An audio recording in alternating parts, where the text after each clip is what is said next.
Greetings, chess enthusiasts. Jeffrey Baffle here, Humble Bumble Chess Services.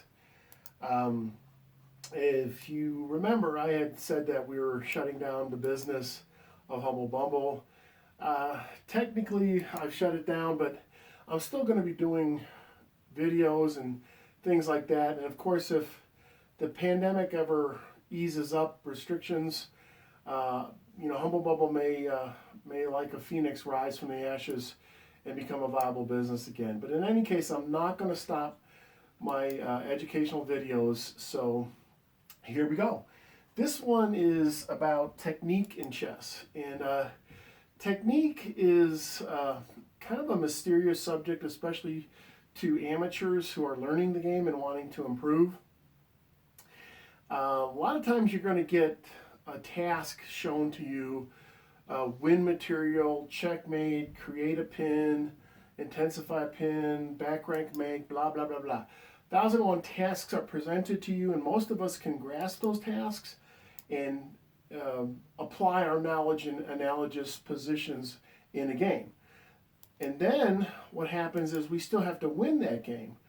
And that's the technique. Technique is the art of winning a one game, drawing a drawn game, or making it as difficult for the opponent to pursue their win or their draw. So technique is doing things properly when there is a codified set way to do things.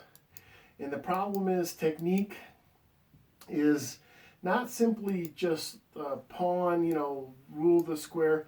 A lot of times technique is on the fly. It's something you've won material, but now you have to win the game. And it's not always so easy, especially when you're relying on books and manuals that don't go into technique.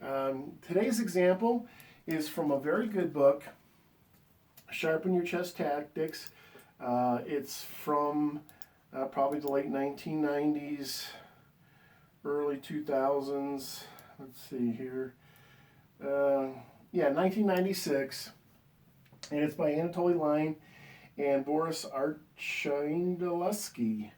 And it's got 1,125 positions in it, but there's almost no text in it at all. Just the names of the players and things like that. And then a symbol indicating white wins, draw, or black wins.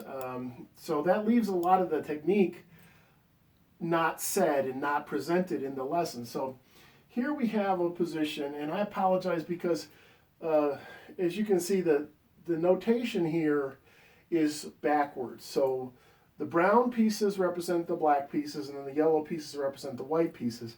But black's at the bottom of the board, and if demonstration boards could be reversed, I'd have 7 and 8, 8, 7, 6, 5, 4, 3, 2, 1 on the ranks. But so kind of ignore the notation. Black's at the bottom of the board.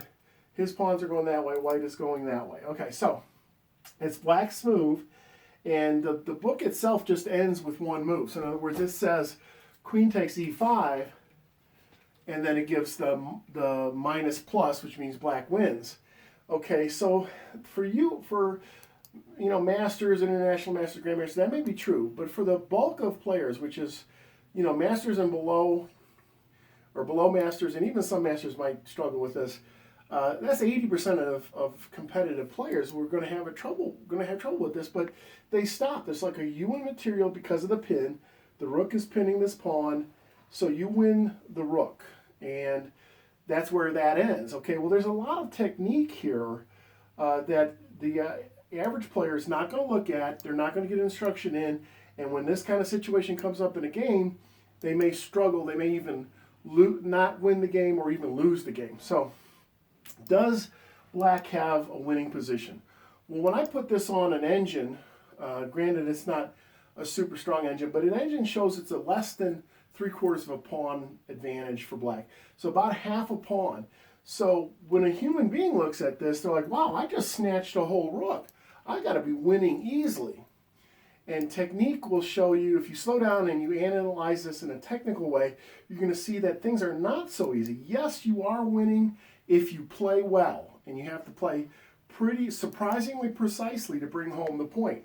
So one of the things with technique is you gather clues of the position, and then you decide. If you decide off the bat that, oh, I'm just winning, I just took a whole rook, then you're going to be in trouble. You're going to have the absolute wrong mindset to bring this point home. The reason it's not so easy is obviously, white could cooperate and take the queen, and then you take his queen, and that's much simpler. But if he keeps the queens on the board, then all of a sudden you've got a technical problem where you are ahead.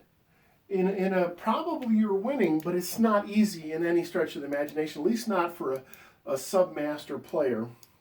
And so these are the kind of situations that are not covered in manuals. They just give you find the winning tactic, and technical stuff, you're on your own.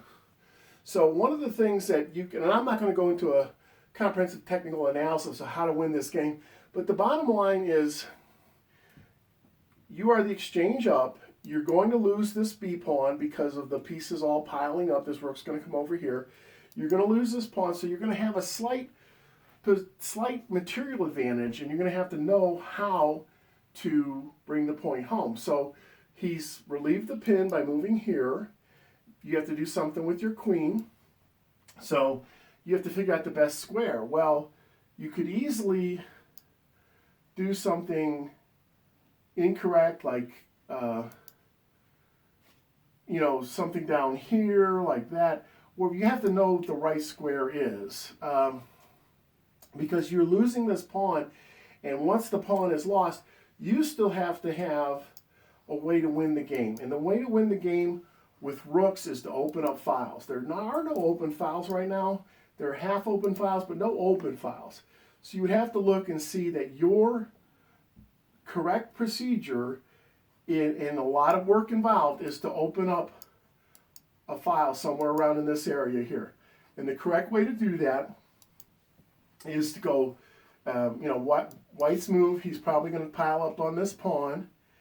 And then you don't want the rook to be harassed when this pawn is captured.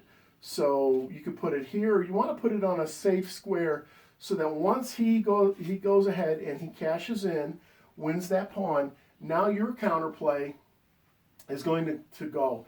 And in this particular position, and there's thousands of different positions, but what I'm trying to emphasize is this is the move here. Now you're going to, if you go here like this, then that opens up this file. If you go here like this, then this pawn falls. So what I'm trying to say is not necessarily the specifics of this position, is that after you've won material, the technical job is just beginning, and sometimes it can be quite difficult. And technique is not taught in books anywhere near as often as tactics are taught. So technical aspects of winning that one game is something that you as a chess player may struggle, and it's something you as a chess player are going to probably have to train yourself, and there's very little guidance out there. And if you can find a good book on technical chess and technical procedures, then get it and study it. But that's the lesson for today. Have a great day. Can you stop it, please?